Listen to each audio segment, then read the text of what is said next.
नमस्कार बच्चों। बहुत सारे बच्चों की डिमांड थी कि सर जो है कुछ नोट्स भारत में सामाजिक समस्याएं एवं सामाजिक विकास, जो कि एक बहुत इम्पोर्टेंट टॉपिक है, उसके जो है टॉपिक्स पर सिलेबस बनाए जाएं या नोट्स बनाए जाएं। तो इसी को ध्यान में रखते हुए मैंने जो है ये वीडियो बनाया है और काफ़ी इम्पोर्टेंट टॉपिक है बच्चों, ध्यान से देखिएगा। और जो बच्चे यूनिवर्सिटी एग्ज़ाम की तैयारी कर रहे हैं या यूनिवर्सिटी एग्ज़ाम जिनका है यूजी का सेकेंड ईयर यानी फोर्थ सेमेस्टर का, और जो लोग पीजीटी या यूजीसी नेट या जिसको कहेंगे हायर, सबके लिए ये जो है समान रूप से उपयोगी है। तो ऑब्जेक्टिव दृष्टिकोण से भी और जिनका डिस्क्रिप्टिव लिखना है वो भी काफ़ी इम्पोर्टेंट है। तो चलिए शुरू करते हैं। तो पहला टॉपिक इसमें है विचलन का। विचलन को इंग्लिश में कहते हैं डेविएंस। देखिए, विचलन की अवधारणा रॉबर्ट मर्टन के द्वारा सबसे पहले दी गई थी। उन्होंने अपनी पुस्तक सोशल स्ट्रक्चर लिखी थी सन 1938 में। तो सन 1938 में ही मर्टन द्वारा विचलन की डेफिनेशन सबसे पहले दी गई थी। विचलन का अर्थ क्या होता है? तो विचलन का अर्थ होता है समाज द्वारा स्वीकृत व्यवहारों के विपरीत व्यवहार, अर्थात समाज के मानकों एवं नियमों के अनुरूप आचरण न करना। यानी व्यक्ति को समाज में किस तरीके का व्यवहार करना है, इसके कुछ नियम समाज द्वारा बनाए गए हैं। तो उन्हीं नियमों का यदि कोई व्यक्ति पालन नहीं करता है और नियमों के विपरीत जब आचरण करता है तो वो विचलन की श्रेणी में आता है। तो इसका मतलब ये हो गया कि समाज के मानकों एवं नियमों के अनुरूप आचरण न करना ही विचलन कहला जाता है। अब इसकी देखिए कुछ इंपॉर्टेंट विशेषता हैं जो अक्सर करके एग्जाम में पूछी जाती हैं। जैसे पहली विशेषता है व्यापक अर्थ, यानी विचलन का व्यापक अर्थ है इतना इसका जो है कि इसकी कोई सूची बनाना बहुत कठिन है कि कौन कौन से विचलन है, कौन से विचलन नहीं है। दूसरी विशेषता है सामाजिक आदर्शों के आधार पर परिभाषित, यानी कोई भी व्यवहार आपका विचलन की श्रेणी में आता है या नहीं आता है, ये सामाजिक मानकों या प्रतिमानों या मूल्यों या आदर्शों के आधार पर ही डिसाइड किया जा सकता है। हो सकता है कोई व्यवहार आपका किसी देश में विचलन की श्रेणी में आ रहा है और किसी देश में विचलन की श्रेणी में नहीं आ रहा है, तो उस देश के जैसे आदर्श होंगे उसी के अनुरूप जो है ये चेक किया जाएगा कि विचलन है या नहीं है। तीसरी विशेषता है समय एवं परिस्थितियों के अनुसार बदलाव।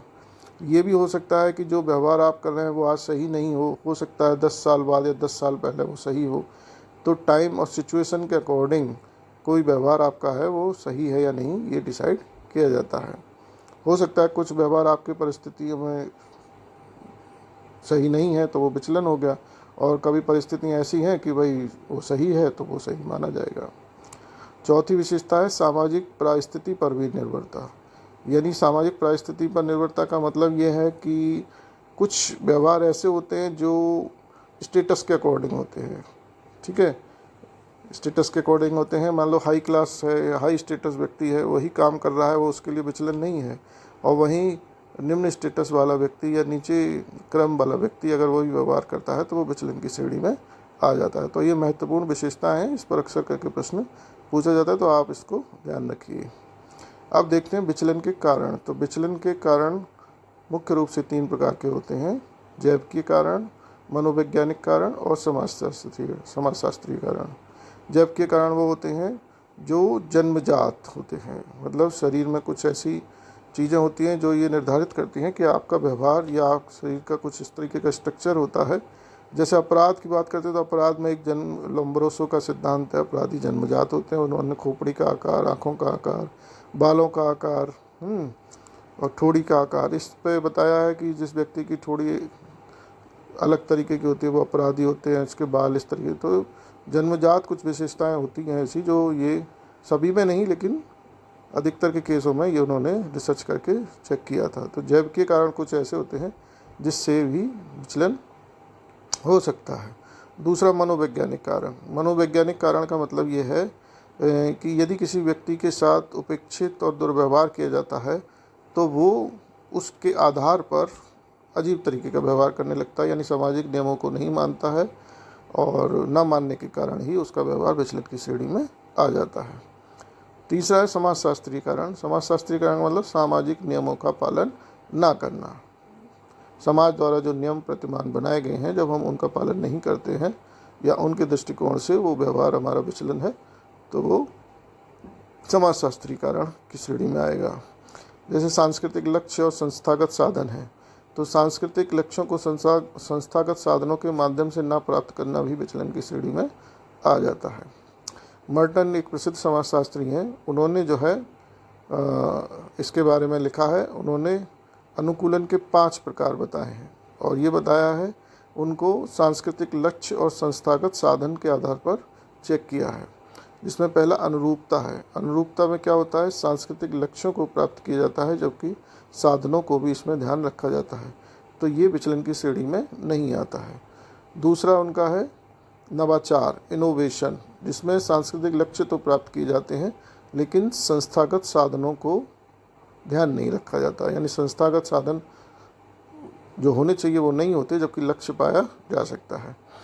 ठीक है, तो ये विचलन की श्रेणी में आता है क्योंकि साधनों का प्रयोग नहीं किया गया है। तीसरा है संस्कारवाद या कर्मकांडीयता, रिचुअलिज्म। रिचुअलिज्म में सांस्कृतिक लक्ष्य प्राप्त नहीं कर पाता है व्यक्ति जबकि संस्थागत साधनों का प्रयोग करता है। नंबर चौथा है प्रत्यावर्तन या अपसरण या रिट्रीटिज्म, जिसमें सांस्कृतिक लक्ष्य भी नहीं प्राप्त कर पाता व्यक्ति और संस्थागत साधनों को भी नहीं फॉलो कर पाता है।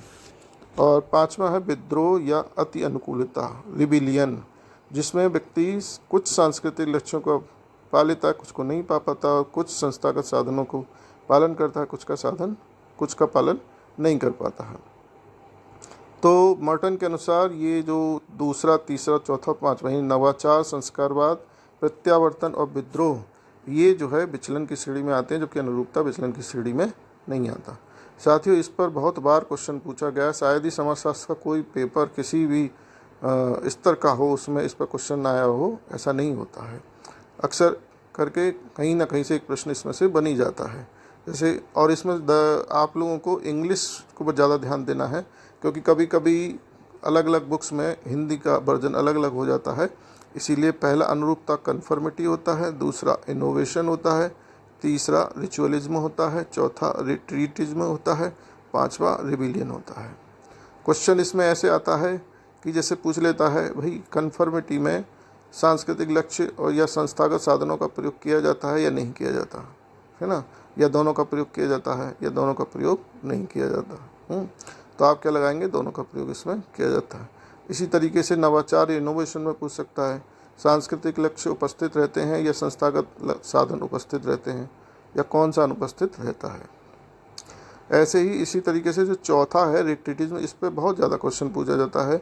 जैसे पागल लोग होते हैं या शराबी लोग होते हैं या भिखारी लोग होते हैं, वो मर्टन के अनुसार किस प्रकार के विचलन की श्रेणी में आते हैं, तो इसमें हम लोग लगाएंगे रिट्रीटिज्म, यानी पागल, शराबी और भिखारी जो है मर्टन के अनुसार इस श्रेणी के अंतर्गत आते हैं, जिसमें ना ही संस्थागत साधन का फॉलो किया जाता है और ना ही सांस्कृतिक लक्ष्य जो है प्राप्त कर पाता है व्यक्ति। तो इसको ज़रा ध्यान से करिएगा बच्चों आप लोग।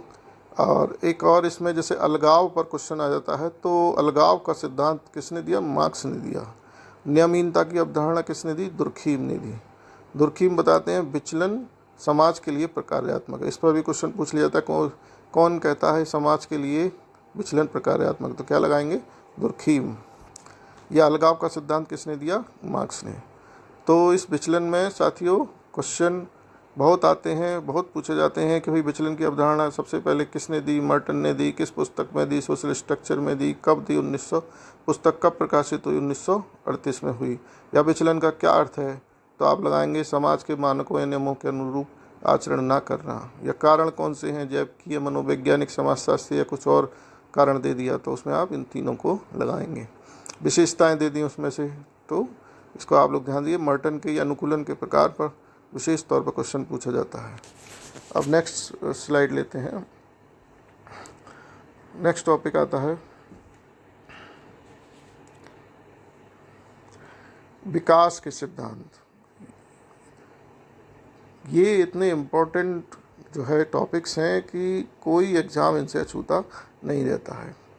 तो थ्योरीज ऑफ डेवलपमेंट यानी विकास के सिद्धांत जो है, इसमें मुख्य रूप से 3 जो है व्यक्ति हैं जिन्होंने सिद्धांत दिया, जिनका काफ़ी फेमस है, जिसमें पहला है रोस्टोव का सिद्धांत, दूसरा लर्नर का सिद्धांत और तीसरा स्मेल्सर का मूल्यवर्धित सिद्धांत। तो पहले हम चर्चा करते हैं रोस्टोव के सिद्धांत की। रोस्टोव का सिद्धांत उद्विकासीय सिद्धांत के नाम से जाना जाता है। इनकी दो बुक जो है काफ़ी फेमस हैं, वो अक्सर करके एग्जाम में पूछी जाती हैं। The stages of economic growth 1960 में लिखी गई थी और दूसरी the process of economic growth 1955 में लिखी गई थी। इनके अनुसार, रोस्टोव के अनुसार, जो समाजों में विकास होता है उसके 5 स्तर होते हैं, 5 स्टेजेस होते हैं विकास के। तो पहला स्तर होता है परंपरागत समाज की अवस्था, जिसको इंग्लिश में कहते हैं the traditional society stage. Traditional society stage जो ग्रामीण अर्थव्यवस्था पर निर्भर रहता है। ठीक है, पहली स्टेज क्या है? परंपरागत समाज की अवस्था है जो ग्रामीण अर्थव्यवस्था पर निर्भर रहती है। दूसरी स्टेज है स्वयं स्फूर्ति से पूर्व की दशा। स्वयं स्फूर्ति से पूर्व की दशा, the pre take off stage. Pre take off stage जो शिक्षा एवं कौशल विकास पर निर्भर करती है। तीसरी स्टेज उनके द्वारा बताई गई थी स्वयं स्फूर्ति की दशा, द टेक ऑफ स्टेज, ये उपनगरीय अर्थव्यवस्था पर निर्भर है। चौथी जो स्तर था वो था परिपक्वता की दशा, ड्राइव टू मैच्योरिटी, दृष्टि और विकसित अर्थव्यवस्था पर निर्भर है। और पांचवा जो स्टेज है वो है उच्च जन उपभोग की दशा, यानी stage of high mass consumption, वैश्विक अर्थव्यवस्था बाजार प्रबंधन अर्थव्यवस्था पर निर्भर था। तो साथियों, इसमें क्वेश्चन देखिए, ऑब्जेक्टिव तो बहुत बनते हैं, कहीं से भी कैसे भी पूछ लेता है कि भाई रोस्टोव ने कितने स्तर बताए, तो आप लगाएंगे 5 स्तर बताएं। पूछ लेता है कभी कभी कि भाई इन स्तरों का, जैसे कोई से 4 दे दिए या 3 दे दिए कि इनका क्रम लगाइए, पहला, दूसरा, तीसरा। या पूछ लेता है कि भाई ये जो है किस पर निर्भर है, जैसे पूछ लिया परंपरागत समाज की अर्थव्यवस्था किस पर निर्भर है, ग्रामीण अर्थव्यवस्था पर निर्भर है, या शिक्षा एवं कौशल विकास पर निर्भर है, या उपनगरीय अर्थव्यवस्था, तो आप किस में लगाएंगे? ग्रामीण अर्थव्यवस्था पर निर्भर। इसका इंग्लिश वर्जन पर आप विशेष ध्यान दीजिएगा, क्योंकि कभी कभी जो हिंदी में लिखे हुए हैं वो अलग अलग बुक्स में अलग अलग होने के कारण क्वेश्चन पेपर में भी कभी कभी मिलते हैं, कभी कभी नहीं मिलते, लेकिन इंग्लिश जो इसका वर्जन है वो बिल्कुल एक्यूरेट आपको मिलेगा। तो क्वेश्चन पेपर जब भी देखें, अगर हिंदी में कहीं डाउट हो रहा हो तो इंग्लिश वर्जन उसका जरूर चेक करें। तो first stage traditional society, second stage pre take off, third stage take off stage, and fourth drive to maturity, and fifth high mass consumption stage है। तो इसमें जो है रोस्टोव का बहुत इंपॉर्टेंट विकास का सिद्धांत है। अच्छा, इसमें जो है उत्पादन की तकनीक अगर हम देखें तो प्रथम स्टेज में जो तकनीक प्रोडक्शन के लिए यूज की जाती है वो पुरानी तकनीक पर ज़्यादा जोर रहता है, इसीलिए इसको परंपरागत समाज की अवस्था बोला गया है। दूसरी स्टेज में पुरानी जो तकनीक की है उत्पादन की, उसमें कुछ सुधार करके उसको यूज़ किया जाता है, इसीलिए इसको प्री टेक ऑफ स्टेज बोला गया है। थर्ड स्टेज में नवीन तकनीक का यूज़ उत्पादन में यूज़ किया जाता है, नवीन तकनीक को, और इसीलिए इसको स्वयं स्फूर्ति या टेक ऑफ स्टेज बोलते हैं। और फोर्थ जो स्टेज है उसमें आधुनिक उत्पादन की तकनीक, यानी नवीन से थोड़ा और मॉडर्न तकनीक का यूज इसमें किया जाता है। और फिफ्थ स्टेज जो है हाई मास कंजम्पशन में अत्याधुनिक या अति आधुनिक उत्पादन की तकनीक का यूज़ किया जाता है। तो इस पर भी साथी क्वेश्चन पूछ लिया जाता है। तो रोस्टोव का काफ़ी इंपॉर्टेंट सिद्धांत है, इसको आप लोग अच्छे से तैयार करिएगा, कहीं से कोई क्वेश्चन मिस ना हो। दूसरा सिद्धांत है लर्नर का सिद्धांत। लर्नर का सिद्धांत जो है बेसिकली ये विकास के लिए 3 चीज़ों को इम्पोर्टेंट बोलते हैं। 3 चीज़ इनके लिए इनकी दृष्टि में ज़रूरी है। जनसंचार के साधन उच्च होने चाहिए, नगरीकरण उच्च होना चाहिए और साक्षरता उच्च होनी चाहिए। यानी जनसंचार कम्युनिकेशन, नगरीकरण यानी जो है अर्बनाइजेशन, और साक्षरता यानी एजुकेशन का लेवल यदि बढ़ता जाएगा तो विकास होता जाएगा। हालांकि लर्नर का सिद्धांत मैं अपनी नेक्स्ट जो है पेज में आपको बताऊंगा अच्छे से एक्सप्लेन करके। अभी चूंकि जगह इसमें कम है, इसीलिए थर्ड जो सिद्धांत है वो स्मेल्सर का सिद्धांत है। स्मेल्सर का सिद्धांत भी बहुत फेमस सिद्धांत है और बहुत क्वेश्चन इस पर पूछे जाते हैं। तो स्मेल्सर का सिद्धांत मूल्यवर्धित सिद्धांत के नाम से भी जाना जाता है। विकास का मूल्यवर्धित सिद्धांत किसने दिया? स्मेल्सर ने। इंग्लिश में इसको कहते हैं वैल्यू एडेड थ्योरी, 1962 में स्मेल्सर के द्वारा दिया गया, और इनके सिद्धांत को सामाजिक तनाव सिद्धांत के नाम से भी जाना जाता है। देखिए, सामाजिक तनाव सिद्धांत अभी जो है यूपीएससी द्वारा समाजशास्त्र का पेपर 16 अप्रैल को हुआ था, उसमें इस पर क्वेश्चन पूछा गया था कि सामाजिक तनाव का सिद्धांत किसका है, तो उसमें स्मेल्सर लगाया गया।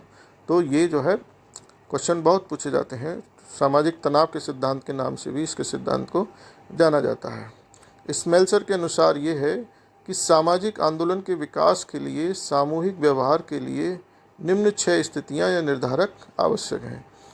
ये कहते हैं कि जो समाज में विकास हो रहा है या किसी भी सामाजिक प्रणाली में या सामाजिक आंदोलन में, सामूहिक व्यवहार में 6 चीज़ें, 6 निर्धारक ऐसे हैं, 6 कंडीशंस ऐसी हैं जो होनी चाहिए, तभी जो है उसमें विकास हो सकता है। इसमें पहली कंडीशन है संरचनात्मक अनुकूलता। संरचनात्मक अनुकूलता यानी स्ट्रक्चरल कंड्यूसिवनेस, स्ट्रक्चरल कंड्यूसिवनेस ये जरूरी है। नंबर दूसरा संरचनात्मक तनाव, स्ट्रक्चरल स्ट्रेन, स्ट्रक्चरल स्ट्रेन जो है बहुत ज़रूरी है, इसके बिना विकास संभव नहीं है। थर्ड जो आवश्यकता है वो है सामान्यीकृत विकास, जनरलाइज्ड बिलीफ, जनरलाइज्ड बिलीफ की आवश्यकता है। नंबर चौथी है अवक्षेपण कारक, प्रीसिपेटिंग फैक्टर्स। प्रीसिपेटिंग फैक्टर्स का मतलब ये होता है जो भी सामाजिक आंदोलन होता है उसको पुश करने के लिए, उसको एनलार्ज करने के लिए, उसमें वृद्धि के लिए जो भी कारक, सहायक कारक होते हैं उसको अवक्षेपण कारक के नाम से जाना गया है कि जिससे कि वो और ज़्यादा उन्नति कर सके। और नंबर 5 जो आवश्यकता है वो है कार्रवाई के लिए लामबंदी यानी मोबिलाइजेशन फॉर एक्शन। और नंबर 6 जो आवश्यकता है वो सामाजिक नियंत्रण की विफलता। सामाजिक नियंत्रण की विफलता यानी जो भी जिसके खिलाफ आप आंदोलन कर रहे हैं, राज्य है या सरकार है, तो उसका नियंत्रण कम हो जाए, वो जो उसको कह रहे हैं सामाजिक नियंत्रण की विफलता अगर होगी तो हमारे सामाजिक आंदोलन जो भी हम प्रणाली उसको विकास चाहते हैं वो और ज़्यादा बढ़ेगा और हम अपने लक्ष्य को पा सकते हैं। तो ये 6 स्टेजेस पर क्वेश्चन पूछा जाता है। कौन कौन सी स्टेज हैं, क्रम क्या है, तो अनुकूलता, तनाव, विश्वास, अवक्षेपण कारक, लामबंदी और सामाजिक नियंत्रण, ये इसके हैं। तो आप लोग इसको अच्छे से ध्यान रखिए। इंग्लिश वर्जन पर विशेष रूप से ध्यान दीजिए। Conduciveness, strain, generalised belief, precipitating factors, mobilisation and social control, operational failure of social control. उसके बाद जो है अब आते हैं हम स्मेल्सर के द्वारा दिया गया सामाजिक व्यवहार के घटक। स्मेल्सर ने सामाजिक व्यवहार के लिए 4 घटक बताए हैं, जिसमें पहला है मूल्य यानी वैल्यूज़, दूसरा है मानदंड यानी नॉर्म्स, तीसरा है भूमिका यानी रोल्स, चौथा है स्थिति जन्य सुविधाएं यानी स्ट्रक्चरल फैसिलिटीज़। ये 4 चीज़ें सामाजिक व्यवहार के लिए ज़रूरी हैं, इसके बिना सामाजिक व्यवहार नहीं हो सकता। इसका उन्होंने अपने एक सिद्धांत में इसको पिरामिड के रूप में भी दिया है, जिसमें फर्स्ट नंबर पर वैल्यूज़ दिया है, सेकंड नंबर पे ऊपर से वैल्यूज़ फर्स्ट नंबर पे, और ऊपर से दूसरे नंबर पे नॉर्म्स, तीसरे नंबर पे ऊपर से रोल्स और चौथे नंबर पे सिचुएशनल, या अगर आधार से कहें तो फर्स्ट नंबर पर सिचुएशनल फैसिलिटीज़, सेकंड नंबर पर रोल्स या नॉर्म्स या वैल्यूज़। तो कभी कभी इसी पर भी क्वेश्चन किया जाता है कि भाई स्मेल्सर द्वारा जो सामाजिक व्यवहार के 4 घटक दिए गए हैं उसमें आधार से पहला कौन सा है, चारों दे दिए उसमें लगाना है, या ऊपर से पहला कौन सा है। तो इस तरीके से आप लोगों को इस पर ध्यान देना है। तो विकास के थ्योरीज ऑफ डेवलपमेंट काफ़ी इम्पोर्टेंट, और इस पर हमेशा ही क्वेश्चन पूछा जाता है। और आप लोग ध्यान रखिए, Rostow theory, Lerner theory, Smelser theory, मूल्यवर्धित सिद्धांत, सामाजिक तनाव का सिद्धांत, और ये आपका रोस्टोव का उद्विकासीय सिद्धांत। नेक्स्ट पेज लेते हैं। अब चूंकि लर्नर का वहाँ पेज ज़्यादा स्पेस नहीं था, इसलिए यहाँ पर मैंने उसको ज़्यादा अच्छे से एक्सप्लेन किया है। तो देखिए, लर्नर का सिद्धांत विकास का सिद्धांत तो है ही है, साथ ही साथ आधुनिकीकरण के सिद्धांत के नाम से भी इसको जानते हैं। इनकी पुस्तक जो है the passing of traditional society modernising the middle east 1958 में बहुत बार पूछी गई है। The passing of traditional society modernising the middle east किसकी है? लर्नर की है। लर्नर ने विकसित समाज और अविकसित समाज के अंतर को समझा है, यानी विकसित समाज और अविकसित समाज में क्या डिफरेंस है। इसके लिए उन्होंने विकास के 3 सूचकांक दिए, जनसंचार, नगरीकरण और साक्षरता। यानी विकसित वह है जहाँ जनसंचार ज़्यादा है, नगरीकरण ज़्यादा है और साक्षरता ज़्यादा है। अविकसित कौन सा है? जिसमें जनसंचार कम है और नगरीकरण कम है और साक्षरता कम है। नगरीकरण के लिए उन्होंने 2 फैक्टर बताए हैं, एक पुश फैक्टर और पुल फैक्टर। ये बहुत बार क्वेश्चन पूछा गया, भाई पुश फैक्टर और पुल फैक्टर की अवधारणा किसने दी है ना। या इस पर पूछ लिया विकास के सूचकांक लर्नर के द्वारा कौन से बताए गए हैं। तो आप लोग बिल्कुल भी, मैंने जो मोस्ट इम्पॉर्टेंट जो अवधारणा है वो उसमें शामिल की हैं, कोई भी छोड़ा नहीं है। फिर भी अगर कोई छूट जाए तो अलग बात है, लेकिन अपनी तरफ से कोशिश की है कि ज़्यादा से ज़्यादा जो है आप लोगों तक मटेरियल पहुंचाया जाए। पुश फैक्टर क्या होता है नगरीकरण में? पुश फैक्टर का मतलब ये होता है जब जनसंख्या बढ़ती है तो ग्रामीण क्षेत्रों में जो जोत होती हैं वो कम हो जाती है। भाई जनसंख्या कम होगी तो जोत पे ज़्यादा अधिकार होगा, और जब जनसंख्या बढ़ जाएगी तो वहीं जोत का आकार छोटा होता चला जाएगा। छोटा होता चला जाएगा तो जो लोग वहाँ काम करने वाले हैं वो वहाँ काम या खेती करने में अपने आप को ज़्यादा सुविधा महसूस नहीं कर सकते, फसल ही उतनी नहीं होगी, जोत कम हो जाएगी तो वो उनको पुश करता है कि वो नगर की तरफ जाएं और वहाँ पर जाकर कोई भी अच्छा रोज़गार अपना करें। तो वो पुश फैक्टर यानी गांव से पुश किया जाता है। और दूसरा है पुल फैक्टर। पुल फैक्टर का मतलब जब नगर में तमाम तरीके की सुविधाएं होंगी, संचार की सुविधाएं होंगी और आपको सर्विस सेक्टर ज़्यादा देखने को मिलेगा, अच्छे डॉक्टर, अच्छे हॉस्पिटल, अच्छे स्कूल्स, सुविधाएं, तो वो आपको आकर्षित करेगा, यानी पुल फैक्टर वहाँ पर काम करेगा। तो पुश और पुल फैक्टर नगरीकरण के लिए लर्नर के द्वारा दिए गए। अब ये तीनों चीज़ें जब मिल जाती हैं, जनसंचार अधिक, नगरीकरण, साक्षरता, तो एक नई प्रकार की आर्थिक व्यवस्था जन्म लेती है लर्नर के अनुसार, और वो नई प्रकार की आर्थिक व्यवस्था ही आधुनिकीकरण कहलाई जाती है। और इस नई प्रकार की आर्थिक व्यवस्था में उन्होंने 2 चीज़ें बताई हैं, संस्थानिक परिवर्तन होते हैं और व्यक्तियों के व्यक्तित्व में विकास होता है। संस्थानिक इंस्टीट्यूशनल चेंजेज आते हैं और डेवलपमेंट ऑफ पर्सनैलिटी होता है। ये जो जब नई आर्थिक व्यवस्था आती है उसमें जब व्यक्तियों का पर्सनैलिटी डेवलप होती है, उसको उन्होंने मोबाइल पर्सनैलिटी की बात कही है। इस चीज़ को लेकर मोबाइल पर्सनैलिटी, क्योंकि लोगों के द्वारा मोबाइल ज़्यादा यूज़ किया जाता है, इसीलिए मोबाइल पर्सनैलिटी की बात उन्होंने कही है। अवधारणा उन्होंने बहुत बार क्वेश्चन पूछा है, मोबाइल पर्सनैलिटी की अवधारणा कंसेप्ट किसके द्वारा दिया गया है। इस मोबाइल पर्सनैलिटी में भी उन्होंने 2 चीज़ों को जो है इम्पोर्टेंट बताया है, एक सहानुभूति और दूसरी तार्किकता, यानी सहानुभूति में वृद्धि होती है और तार्किकता में भी वृद्धि होती है। तो ये लर्नर का एक, और इसके साथ साथ लर्नर का एक स्टेटमेंट काफ़ी फेमस है जिसमें उन्होंने बोला है, आधुनिकीकरण, साक्षरता, शहरीकरण, जनसंचार और सहानुभूति की उच्च डिग्री की विशेषता है। यानी आधुनिकीकरण देख रहे हैं आप, जनसंचार बताया ही है, शहरीकरण यानी नगरीकरण, साक्षरता, सहानुभूति की उच्च डिग्री की विशेषता है। तो इस स्टेटमेंट को भी आप लोग ध्यान में रखिए। एक और चीज़ लर्नर के विषय में है कि लर्नर जब रिसर्च कर रहे थे तो उन्होंने एक प्रश्नावली बनाई थी तो उसका उत्तरदाताओं को जब डिस्ट्रीब्यूशन किया तो उसमें 3 तरीके के उन्होंने उत्तरदाता डिवाइड किए, यानी जो आंसर देने वाले थे उनको 3 कैटेगरी में डिवाइड किया। फर्स्ट थे पारंपरिक व्यक्ति, दूसरे थे संक्रमणकालीन व्यक्ति और तीसरे थे आधुनिक व्यक्ति। तो उन्होंने उसमें जब देखा, उत्तरदाताओं के द्वारा जब उत्तर दिया गया तो उन्होंने उसमें एक बात सामने निकल के आई कि जो आधुनिक व्यक्ति हैं वो पारंपरिक व्यक्तियों की तुलना में ज़्यादा खुश, जागरूक और युवा हैं, और पारंपरिक व्यक्ति आधुनिक की तुलना में कम खुश, कम जागरूक, कम युवा हैं। और जो संक्रमणकालीन व्यक्ति हैं वो असंतुष्ट या अतिवादी प्रकार के होते हैं। तो ये बच्चों, ये जो है लर्नर का सिद्धांत काफ़ी इम्पोर्टेंट है और क्वेश्चन बहुत बार इनसे पूछा गया है। एक एक चीज़ इसमें, एक एक लाइन जो लिखी गई है वो बहुत इम्पोर्टेंट है, तो कोई भी चीज़ आप मिस ना करें और ध्यान से उसको देखें। नेक्स्ट जो है सिद्धांत लेते हैं हम, ये है सिद्धांत अल्प विकास का सिद्धांत, यानी theory of underdevelopment. Gunder Frank, Andre Gunder Frank का सिद्धांत है।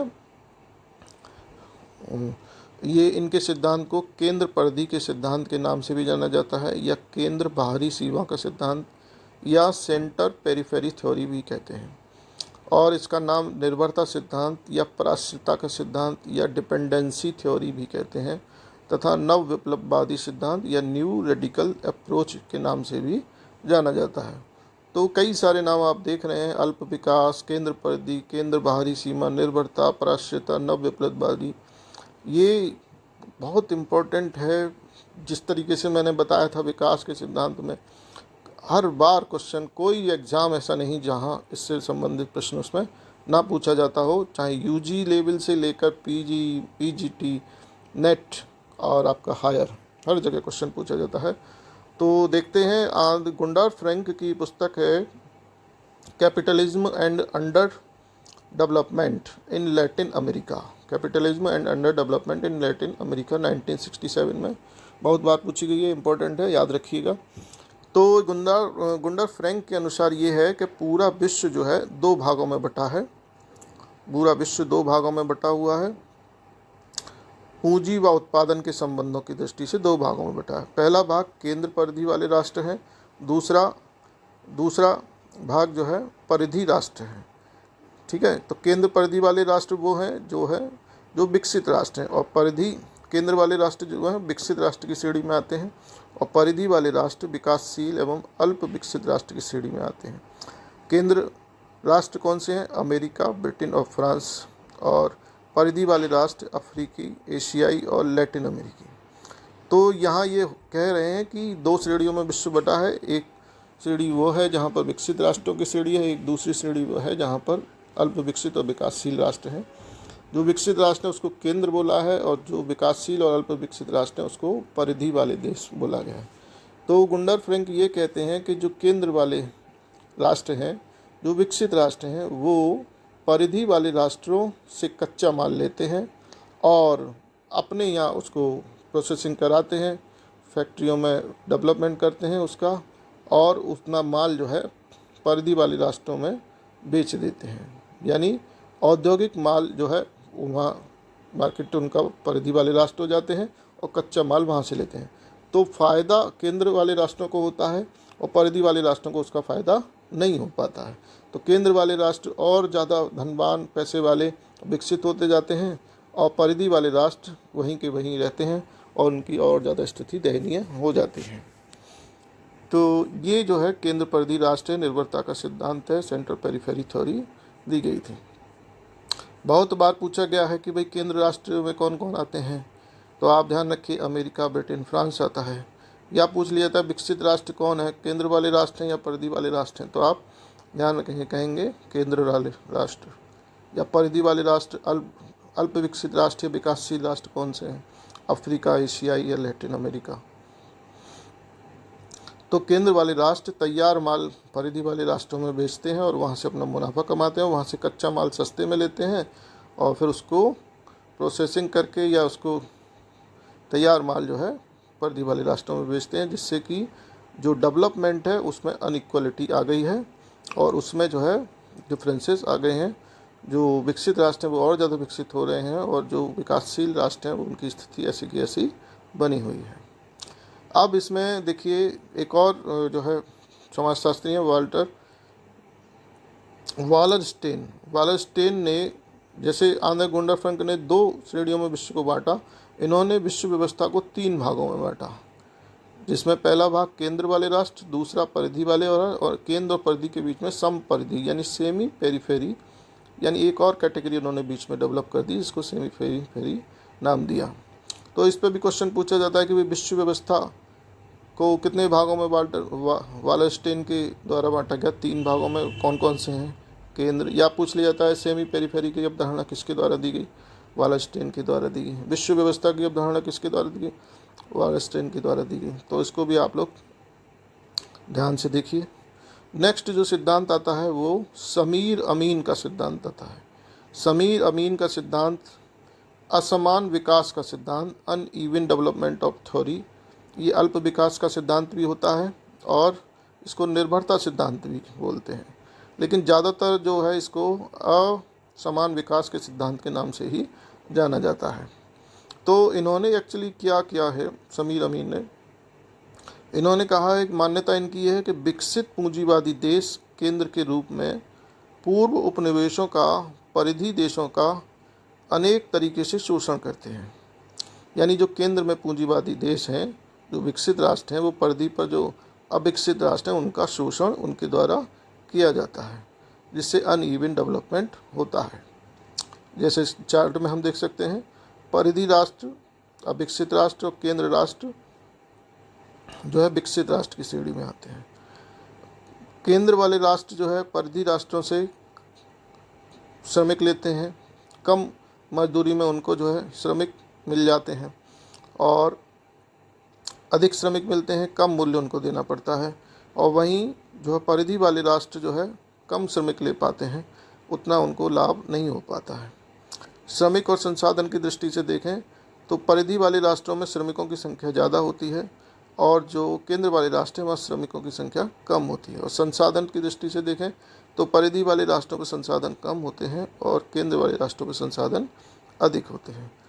और तो ये इनकी एक बुक है, accumulation of capital on a world scale, विश्व स्तर पर पूंजी संचय, 1970 में लिखी गई थी।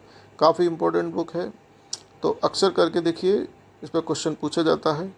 कभी कभी ये भी पूछ लिया जाता है श्रमिक और संसाधन के ऊपर भी पूछ लिया जाता है, श्रमिक परिधि में ज़्यादा होते हैं, केंद्र में ज़्यादा होते हैं, संसाधन इस पर भी।